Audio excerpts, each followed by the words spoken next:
a beautiful day in Boston, Massachusetts, and the young ladies of the Saturday Morning Club are gathering in the usual assembly spot, prepared to hear yet another lecture on the glories of the moral life. The speaker gets up behind the podium and looks around. He has crazy hair and scruffy clothes, and his Midwestern accent is apparent as he introduces himself, Samuel Clemens, otherwise known as Mark Twain. This selection is a speech that he gave to the Saturday Morning Club in 1882. It is a satirical commentary on the exhortation of youth. Being told I would be expected to speak here, I inquired what sort of talk I ought to make. They said it should be something suitable to youth, something didactic, instructive, or something in the nature of good advice. Very well. I have a few things in my mind which I have often longed to say for the instruction of the young. For it is one's tender early years that such things will best take root and be most enduring and valuable. First then, I will say to you, my young friends, and I say it beseechingly and urgingly, always obey your parents when they are present. This is the best policy in the long run, because if you don't, they will make you. Most parents think they know better than you do, and you can generally make more by humoring this superstition than you can by acting on your own better judgment. Be respectful to your superiors, if you have any. Also to strangers, and sometimes to others. If a person offends you, and you are in doubt as to whether it was intentional or not, do not resort to extreme measures. Simply watch your chance and hit him with a brick. That will be sufficient. If you shall find that he had not intended any offense, come out frankly and confess yourself in the wrong when you struck him. Acknowledge it like a man and say, you didn't mean to. Yes, always avoid violence. In this age of charity and kindliness, the time has gone by for such things. Leave dynamite to the lowly and unrefined. Go to bed early and get up early. This is wise. Some authorities say to get up with the sun. Some say get up with one thing, others with another, but a lark really is the best thing to get up with. It gives you a splendid reputation with everybody to know that you get up with the lark. And if you get the right kind of lark and work at him right, you can easily train him to get up at 9:30 every time. It's no trick at all. Now as to the matter of lying. You want to be very careful about lying, otherwise you are nearly sure to get caught. Once caught, you can never again be in the eyes of the good and the pure what you were before. Many young person has injured himself permanently through a single clumsy and ill-finished lie, the result of carelessness and born of incomplete practice. Some authorities hold that the young ought not lie at all. That, of course, is putting it rather stronger than necessary. Still, while I cannot go quite so far as that, I do maintain, and I believe I am right, that the young ought to be temperate in the use of this great art, until practice and experience shall give them that confidence, elegance, and precision which alone can make the accomplishment graceful and profitable.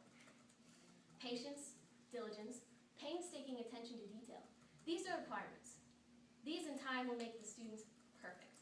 Upon these only may he rely as a sure foundation for future eminence.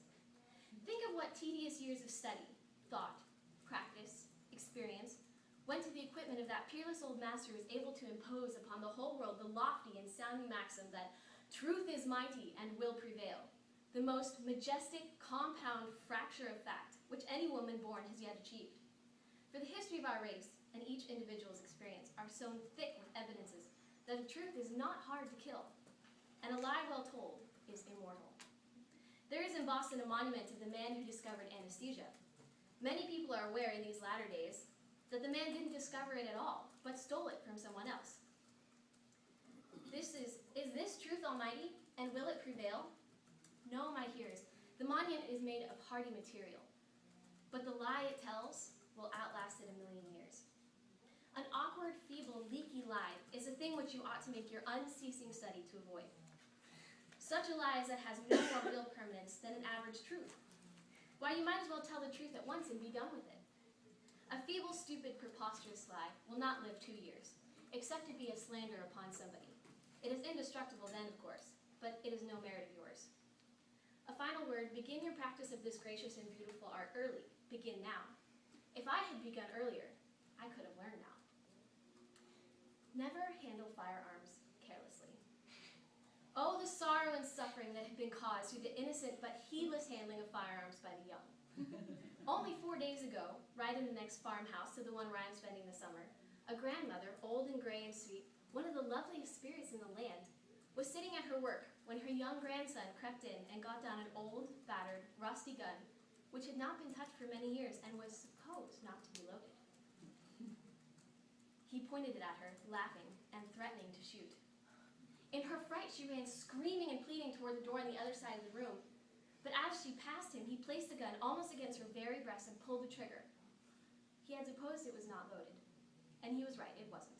So there wasn't any harm done. It is the only case of that kind I have ever heard. Therefore, just the same, don't meddle with unloaded firearms. They are the most deadly and unerring things that have ever been created by man. You don't have to take any pains at all with them. You don't have to have a rest. You don't have to have any sights on the gun. You don't even have to aim. No, you just pick out a relative and bang away. And you are sure to get him. A youth who can't hit a cathedral at 30 yards with a Gatling gun in 3/4 of an hour can take up an old empty musket and bag his grandma every time. Think what Waterloo would have been if one of these armies had been boys with old muskets supposed not to be loaded, and the other army had been composed of their female relations. The very thought makes one shudder. There are many sorts of books, but good ones are the sort for the young to read. Remember that. They are great and inestimable and unspeakable means of improvement. Therefore, be careful in your selection, my young friends. Be very careful. Confine yourselves exclusively to Robertson's sermons, Baxter's St. Rest, The Innocents Abroad, and works of that kind.